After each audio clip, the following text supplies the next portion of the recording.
This House, the People's House, is committed to leaving no stone unturned when it comes to securing their safety, enacting measures that will save lives, and supporting our students' well-being at every stage of their academic careers and beyond. All the while, protecting our Second Amendment rights of Georgia's law-abiding citizens. House Speaker Jon Burns unveiled a comprehensive school safety plan, flanked by the family members of one of the 4 individuals who tragically lost their lives at Apalachee High School last September. Welcome to Lawmakers. I'm Donna Lowry. Thank you for joining us on this 10th day of the legislative session. Throughout the show, we'll break down key elements of the House's school safety legislation, focusing particularly on safe storage initiatives. There are bills on both sides of the aisle. We'll also tackle another pressing issue. What regulations should be in place to ensure artificial intelligence is used responsibly? We have legislators who have been working diligently for months to develop potential guardrails for AI in Georgia. First, we hear from Capitol correspondent Sarah Callis on the activities from the Capitol. Hi, Donna. Today, lawmakers from both parties announced education legislation. Speaker of the House, Jon Burns, announced his specific plans to make schools safer at a morning press conference. Burns' proposal includes a system for students to anonymously report threats to the authorities, requires schools to create a threat management program, and mandates a statewide student information database. There is no doubt that the pressures of adolescence are becoming increasingly difficult for our children, leading to a significant increase in mental health issues, concerns among our Georgia students. This safety plan ensures every child receives instructions in violence prevention and mental health awareness, and creates qualified mental health coordinator positions to allow for individuals to be primarily focused on efforts to identify and intervene with students who are at risk of mental health concerns. The family of a coach killed in the Apalachee High School shooting in September joined Burns. After Burns' announcement, Democratic Senator Kim Jackson explained her own school-related legislation. Jackson's bill, SB 41, would require public schools to ensure equal athletic opportunities for boys and girls sports. If we want to have a real conversation about true fairness and true safety in girls' sports, about a truly level playing field, then let's talk. Let's talk about how girls' teams are made to practice late at night or early in the morning when it's still dark outside. Let's talk about how girls' soccer coaches who work twice as long, averaging 20 games a season, make 1/3. That's right, 1/3 the pay of football coaches who average 10 games a season. Other specifics include equal equipment and locker rooms. Also today, the Republican Senate caucus detailed their legislative priorities for the session, including support for Governor Kemp's lawsuit reform plan. In the past, Senate Republicans have made various attempts at lawsuit reform, with admittedly limited success. And while some of our efforts came up short, it was simply due to disagreements over how to achieve the correct balance point for the scales of justice. What always remained true for our caucus, and certainly hold true today, is that we all care about Georgians' litigation climate and how it adversely affects hardworking Georgians. In the Senate, the start of Black History Month brought out some shout-outs for important African-American contributions to society. But it also brought out condemnation from one senator who says the current actions of the Trump administration are trying to erase those achievements. We're trying to erase the contributions that Black people have made to this country and to this state. And it includes contributions of Black veterans. Black veterans who served this country, given their lives to serve this country, given valuable contributions. This has effect on Black veterans. Why is it controversial to study and celebrate Tuskegee Airmen? Why is that controversial? And finally, bills. Well, a bill, actually, Senate Bill 16 would change the law restricting individuals involved in the bail bonds business from certain elected local government positions. We looked at it, and it does allow one exception, and that exception is you can be elected to the Board of Education. And so what I'm doing is I have come back and added more exceptions for for county commission, city council, or in the case of a consolidated government, you could have a county or city commissioner or whatever they want to call it. And so this bill will allow for that exception, and if they do get elected again as county commission or to city council or to the consolidated government, they cannot issue bail bonds in that particular county. The bill passed easily, 51-2. Meanwhile, the House gavelled in and gavelled out without passing any bills. Tomorrow, lawmakers will reconvene for Day 11 and Latin American Day at the Capitol. Republicans and Democrats will flip the script and give their take on school safety and girls' sports initiatives spoken about today. That's my Capitol report. Donna, back to you. Thanks, Sarah. As Sarah mentioned, we learned the details of the House school safety plan from Speaker Burns. It included safe storage initiatives, the issue we're going to spend a little time discussing today, and a student safety database, threat assessment teams, an anonymous reporting app, school safety funding, and increased penalties for terroristic threats. Joining us are Republican Representative Mark Newton. He's of Augusta.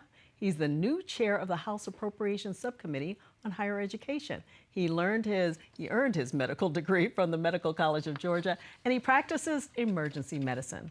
Also here is Democratic Representative Mary Margaret Oliver of Decatur. She's an attorney who has served in the General Assembly for more than 25 years and served on just about every committee you can name, including Appropriations, Judiciary, and Public and Community Health. Welcome to Lawmakers to both of you. Thank you so much for being here. Thank you. So, Chair Newton, we're going to start with you. You've introduced House Bill 79, and that would offer tax credit for safe gun classes and storage devices. And as an emergency room physician, I have to start with, I'm thinking you've seen the results of gun violence. We do. All of us in the team that works in an emergency department and trauma and all has seen the results of firearm damage. Most of it is homicides and felony related, but occasional suicides as well. So it is something that, a tragedy that we're looking forward to getting legislation across the finish line this year. Okay, so let's talk about the bill. Sure. I mentioned the two things. It's training, and it also would involve classes of some sort, some kind of learning for using a gun, and also a tax credit. So talk about that. And you want to add something else, and so Sure. Tell us about it. Sure. We're trying to, as we heard today about the focus on school and safety for children, but really safety for people in their homes, their apartments as well.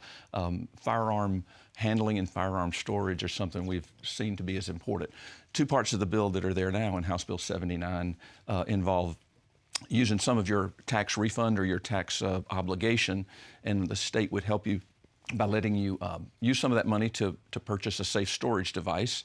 What we've seen over the past few years, in particular for the other part of the bill about firearm safe handling and training, that piece of it, we've seen over half the firearms, handguns that have often been purchased by women who have watched some of the deterioration in law enforcement ability to respond and all. And so we want to make sure that everyone, male or female, anyone, can have the training they need so that they feel safe with it. And this allows them to use that same up to $300 of their tax obligation instead to spend it on this and get a credit for it. They can spend it on safe training and handling. They can also spend it on a gun safe or other safety devices.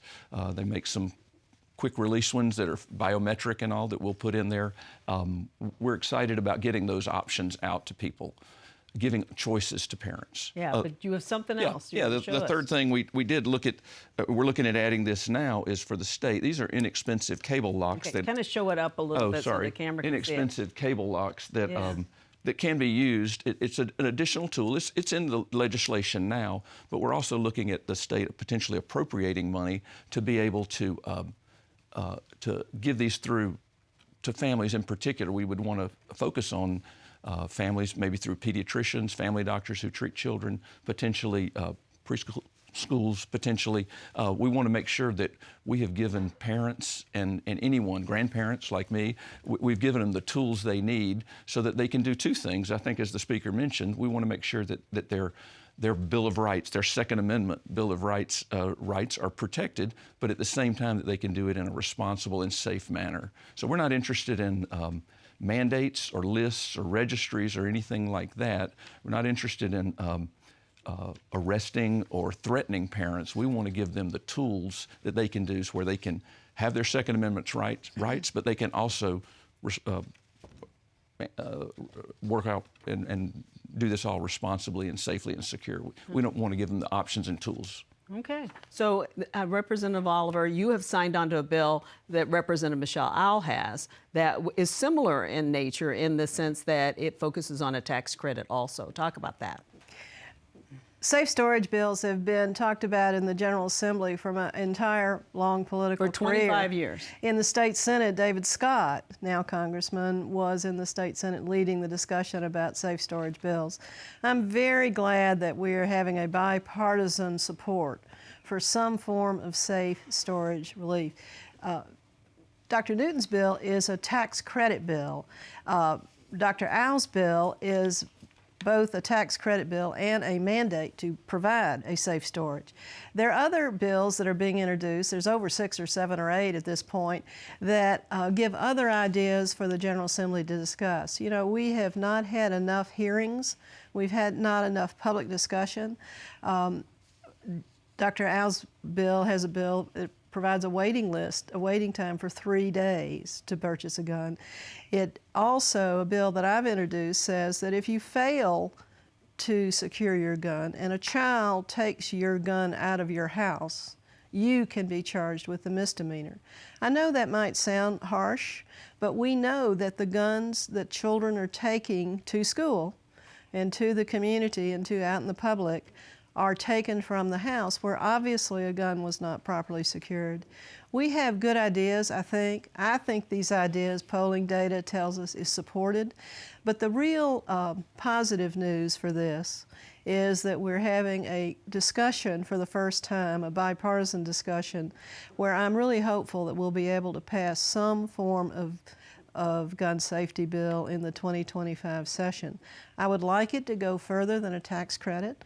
I would like it to go further that would incentivize or set forth standards of criminal behavior, criminal negligence behavior for failure to secure a gun. I would like there to be other measures. But the good news is that we're talking together and we're talking with a lot of support, and that safety of our children is an appropriate focus for us to have a joint discussion. You know, there are House bills 1, 2, 3, and 4. They were the first ones. You signed on to all of them, and they all deal with firearms. They all do, and also 63 and 64 Right. are additional bills. And Representative Omari Crawford has also introduced an additional bill about storage in cars, which is a particular unique issue. We have an opportunity for a good discussion over a number of different issues. I think most of those issues, if not all, are supported by the voters of Georgia. That's what polling data tells us. But we're moving forward in a bipartisan way, and that's the good news to me. Okay. I know the Brady Law regulations are also part of things that you support. Those are House bills 3 and 4. So. Yes. Yeah, there's a 3-day lot waiting of it. period, and also background checks, universal background checks, which is supported in polling data by almost 90% of the voters. Yeah, I'm thinking you would like to see something done, especially with the safe storage. Well, I think that combination of the safe training on safe handling, and then also safe storage, giving people the tools they need, possibly giving them access, especially in families where the children in the home. We want to make sure they have the options. I am pleased, as Mayor Margaret mentioned, we did pass this 162-3 last year, so we are working in a bipartisan way to move forward. I'm confident that with the we've vetted this we're vetting it with the governor's team. The speaker is strongly behind getting a multi-part aspect to try to treat both mental health and then also working on this safe storage as multiple pieces pushing in the same direction. Okay, while I have you here, real quick, I want to change topics to talk about HB 136, your bill that deals with contributions to organizations that support foster care. Well, we had a great hearing today on House Bill 136. It is part of the Fostering Success Act, where we're looking to take care of children who've been in foster homes, sometimes a multitude of them, and they've been basically wards of the state, and then right now at 18, they're just left. And so what we want to make sure of is that they make the transition to adulthood like all our kids had the benefit of mentorship, that they have help with their tuition, any books, fees, transportation, nutrition. This allows tax credits for companies to be donated to organizations who work in that space for children who age out of the foster care system. It's just one more way. We actually are adding justice-involved youth to that too, because in a way they've been wards of the state as well, and similar to a foster child. And so the needs are the same. There's a need for mentorship and direction in addition to strict financial needs. So we're looking forward to seeing that legislation move forward this year too. So you're feeling pretty good about that one. Well, we all feel good about our bills when we start. Everyone. That's right. I want to thank you both for being here today. I appreciate it. We'll keep up with everything. Glad to be with you. Well, coming up, where will artificial intelligence take us next? Of course, no one truly knows, but two legislators who have spent the summer digging into the possibilities join us next. You're watching Lawmakers on GPB. Georgia Farm Bureau, a grassroots organization dedicated to preserving Georgia agriculture. Farm Bureau advocates for all Georgia farmers at the state capitol during the session and year-round. Georgia Farm Bureau, the voice of Georgia farmers. It's good to have everyone back together. Good news indeed. Put your feet up a minute. It's beautiful. How does that sound, wee man? It's what I love doing. Cup of tea. I was thinking more a double whiskey. Hurry up! Freshly baked biscuits, always. Well, this is all proving rather cozy, isn't it?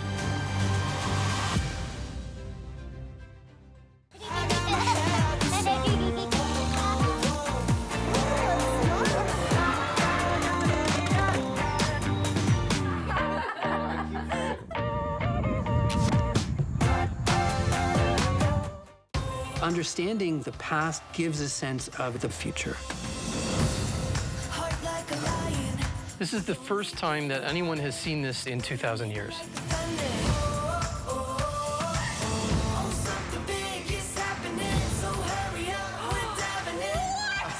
This is amazing. Well, I'm excited now. Pompeii is a battle against time.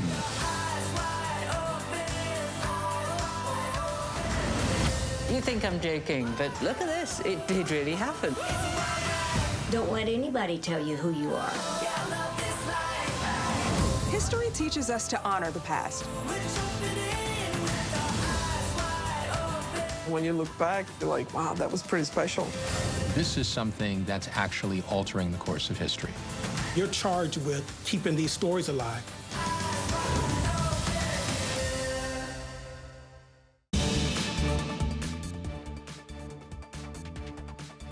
Welcome back to Lawmakers. I'm Donna Lowry. We know AI is now a part of almost every area of our lives, and many are worried about the danger it might pose, including Chief Justice Michael P. Boggs, who made this comment during his third State of the Judiciary address to the General Assembly last week. One way our state courts are leading is by remaining diligent in addressing challenges to our legal system. And this includes examining the impact of generative artificial intelligence. Courts across the world are dealing with this issue, and Georgia courts must be prepared. To this end, I have established a committee led by my colleague, Justice Andrew Pinson, and Court of Appeals Judge Elizabeth Gobeil to study the dangers and opportunities that AI presents for our courts. Joining us now are two legislators exploring safety in a world increasingly shaped by AI. Republican Representative Todd Jones of South Forsyth is chair of the House Technology and Infrastructure Committee, Also on that committee is Democratic Representative Dar'shun Kendrick of Lithonia. She joined Chairman Jones on a special subcommittee last summer that dealt with AI. Welcome to both of you to Lawmakers. Okay, so this House Study Committee on AI held several sessions over the summer. You guys were very busy. Chairman Jones, I know the ethical use of AI was a major area when it came to recommendations. Tell us a little bit about that.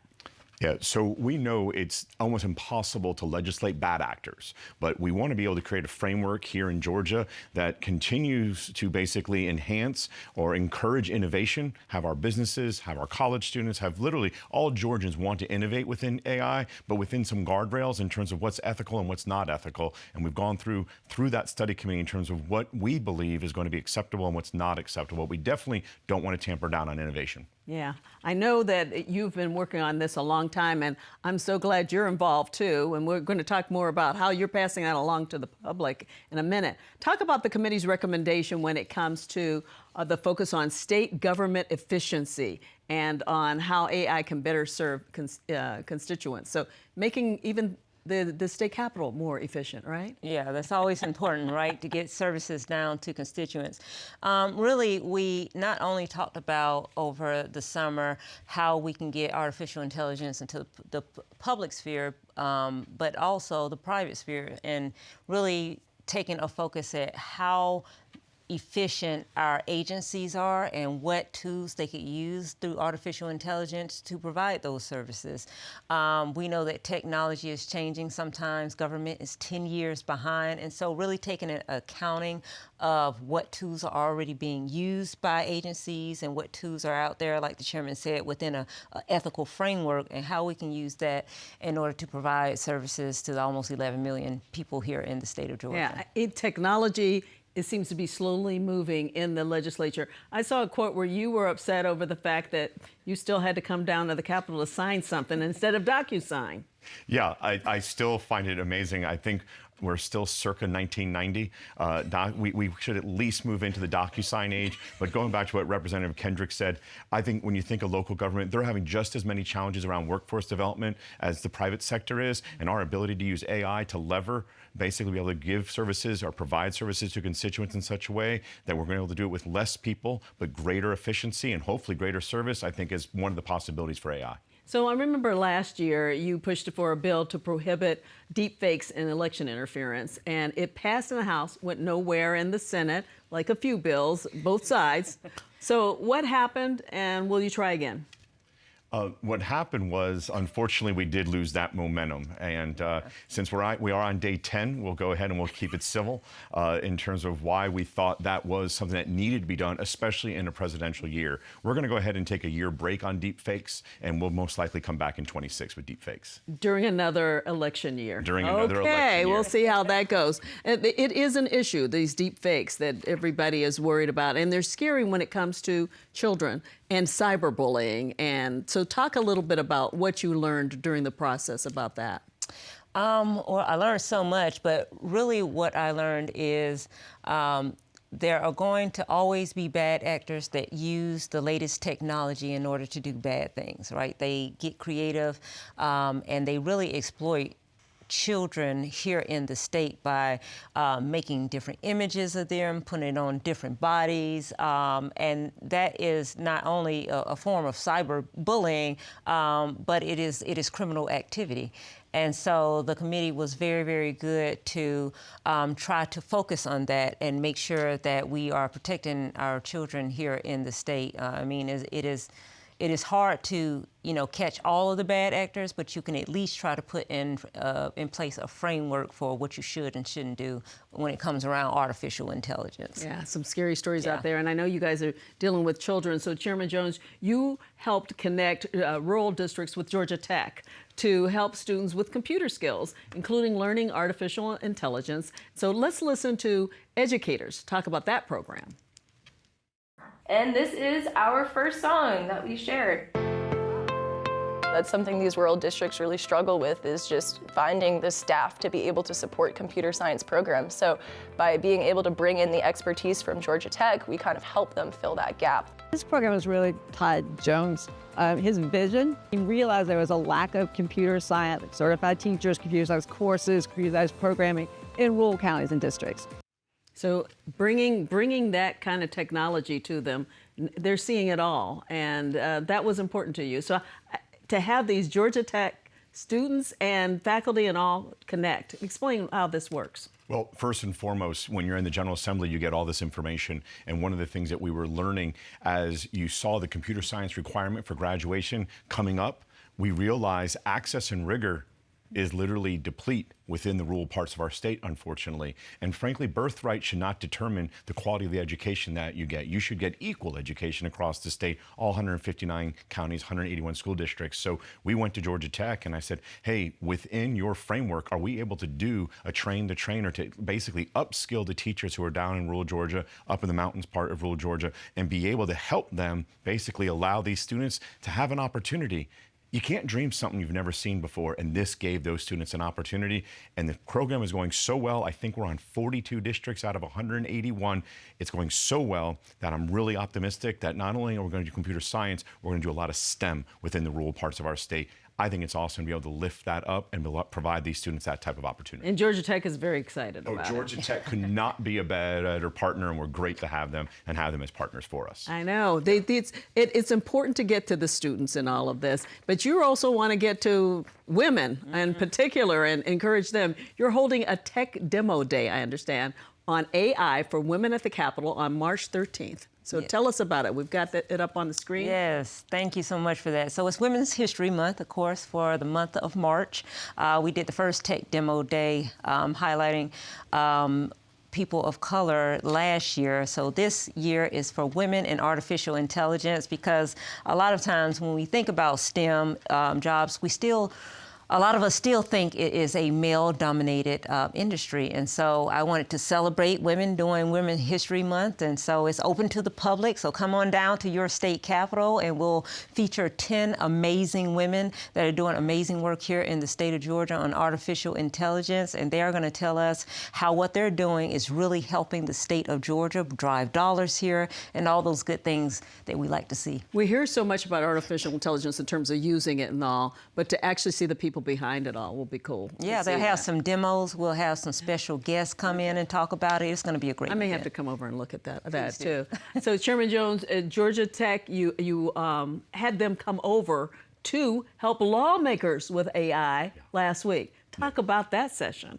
Well, in order to talk about it, you got to create a base knowledge, right? Right. Especially when we're talking about a lot of acronyms and a lot of assumptions. Even Chief Justice Boggs, he talked about generative AI. What's the difference between generative AI and just machine learning, as an example? So being able to give our legislators and those that work within the Capitol just a base level of knowledge, so that as we are working on this legislation and today in 25, 26, et cetera, we're going to be able to build up that, I'll call it AI IQ, so that we can understand that without AI, we can't get so many other advancements that we're looking for within our state, leading in transportation, leading in manufacturing, leading in areas that, frankly, Georgia has not traditionally led in. We can. That leadership flag's open. California hasn't taken it. North Carolina hasn't taken it. It's Georgia's for the taking, and we're going to do it. So was everybody kind of receptive to that? They take it in? Did you have to do some basic level things too in terms of technology for some? We had to do some basic level even before AI, just some basic, yes. It was interesting, but helping everyone up to be able to come up to a common IQ, I think is important. And the feedback that we got was terrific. So we're going to go ahead and continue to do ongoing sessions to help not just the legislators, their staff, but also the folks that work with us. Literally, it's like a family at the Capitol, and we'll be able to give everyone the opportunity to learn as much as they can. How many actual bills do you think are you going to have coming out of the committee? Do you have any idea? You're still working on them? Is it two already by Brad Thomas? Two already, one around basically inventory with state government, and the other around, like Representative Kendrick said, around basically child exploitation, child pornography. That'll most likely lean also into elderly exploitation. But we're also going to see things like, we're seeing air taxi bills come in, and those air taxi bills can't happen without AI. We're going to see some humanoid bills come in, and again, you can't have humanoids without AI. So direct AI, absolutely right. I think two. I'll say because of AI, maybe 10 or 15. Yeah. So a lot to look at. Yeah. So you've learned a lot. I know you have. Yes. And it's always wonderful to have you. You've been working on this for a few years. So thank you both for coming on the show. I appreciate it. Thank you. We'll talk more about it. So that's it for Lawmakers Today. Tomorrow on the show, we'll talk about gambling. It's the legislation that each year seems to take a licking but keeps on ticking, like that saying in the old commercial about Timex watches. This year, supporters say, don't bet against it. We'll see. For now, have a good night.